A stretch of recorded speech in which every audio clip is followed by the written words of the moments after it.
I will go ahead. I'm going to set my timer for 10 minutes so I don't go off on a crazy rant.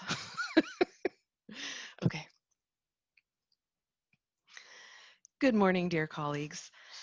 Today I've prepared a brief speech for you about fake news and the United States elections. So you may or may not know that we have our elections coming up, where we will vote for other offices, we'll vote for president at the beginning of November.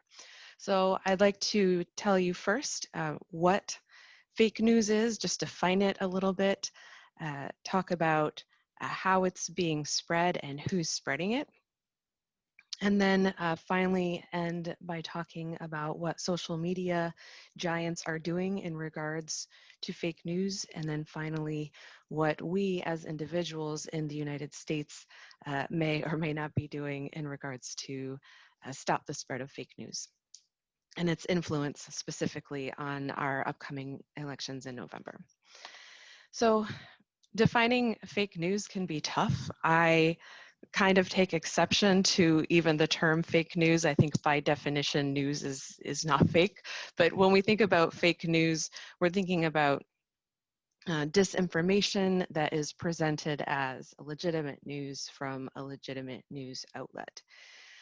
Fake news can also come in the form of quote unquote jokes. So one example of that is a couple of years ago, and right before the 2018 elections, a well-known political commentator tweeted that the election day or polling day for conservative voters was November 6th, and for liberal voters was for November 7th.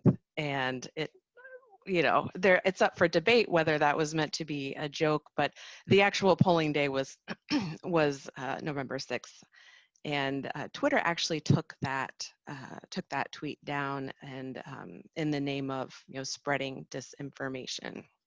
So we are no strangers to voter suppression in the United States. It is rampant and widespread, but we'll just go over a little bit today about how fake news kind of forms a part of that.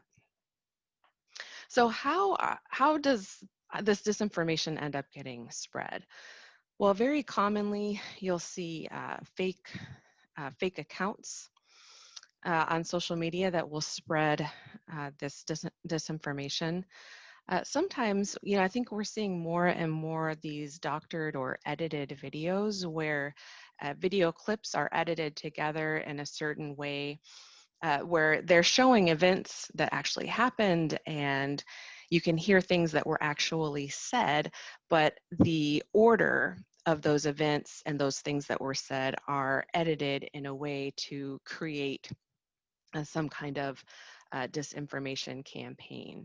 And these edited videos are really not that sophisticated. You've probably seen some of them. I know that I have.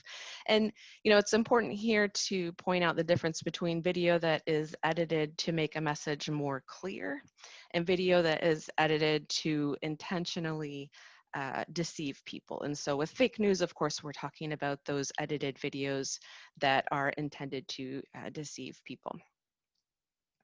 Now, of course, just as an aside, I'll say that there's plenty of unedited video that's still a bit hard to believe, beyond parody sometimes, but that's not part of disinformation. So a lot of disinformation being spread on social media in terms of, polling days, polling sites where voters are supposed to go, and polling places have been closed down, especially in times of COVID, as we go through all of the elections that we've had throughout 2020. This is a very real thing, and so this is where the disinformation gets even trickier to deal with, what's real and what's not.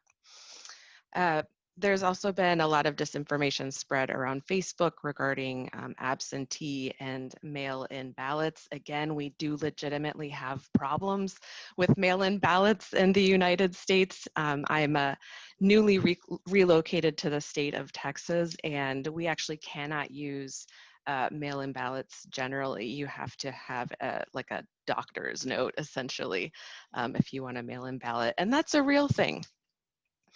And then finally, this disinformation or fake news has been used and is being used to influence voters in so-called swing states. So those states in the United States that in a presidential election could go either way to either candidate on either side.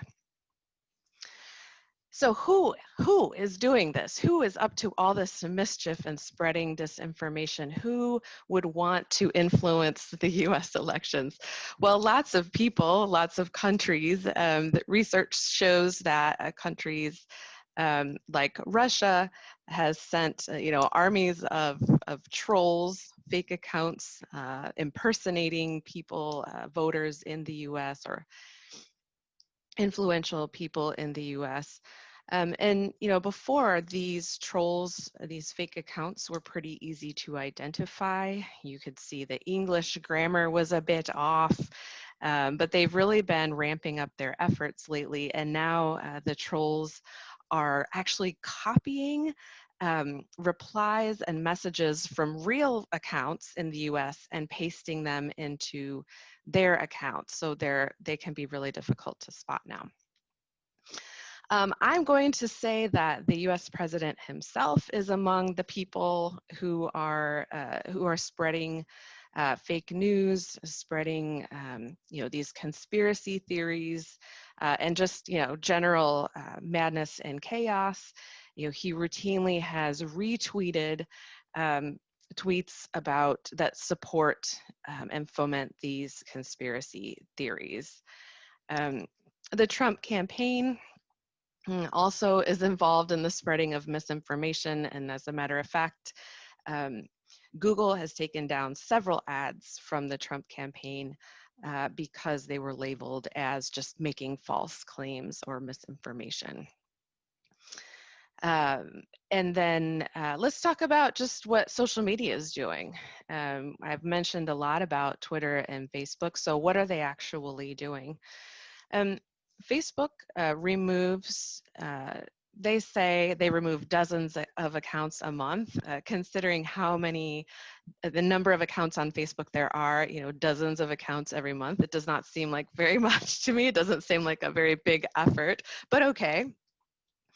And Facebook is actually not accepting any political ads during the week running up to our election day in the United States, so that no one's going to be able to start to spread new conspiracy theories or give new misinformation in that last week before the election without enough time to fact check. And then speaking of fact checking, Facebook and Twitter both have fact-checking teams, and Twitter has been ramping up efforts to verify accounts. So commonly on Twitter lately, you'll see accounts that actually impersonate politicians who are in office or running for office. So Twitter has ramped up its efforts in that respect. So dear colleagues, what can we do, or what are we doing in the United States on an individual level? Well, I think I have one fellow United Statesian here in the room with me today. I think a lot of people in the United States are used to these kinds of dirty tricks in terms of spreading misinformation and conspiracy theories. A lot of us are good at identifying fake accounts or identifying, fake news or news that is presented in a way that is just so skewed towards a particular agenda. It just cannot be. It cannot be true. So we're able to identify some fake news to a certain extent. Some of us are good at identifying the source of news, that, the sources that are spreading disinformation. And even on Facebook, you might notice now when someone posts an article, you can actually you don't even have to leave Facebook. You can just click on the article and it will show you information about the source. But I think that the problem here in terms of identifying fake news and fake news sources, or just sources that have an agenda, goes beyond informing the public and reporting to the public what happens. Beyond that, to be able to actually look at a piece of news or look at a source and say, that doesn't really seem right to me. We, of course, have to understand the broader context. We have to have a knowledge of news outlets, of major reporters, of people in different fields like politics and economics. We have to know who these people are and know the history of our country and things that have happened in our country to actually be able to know if something makes sense or not.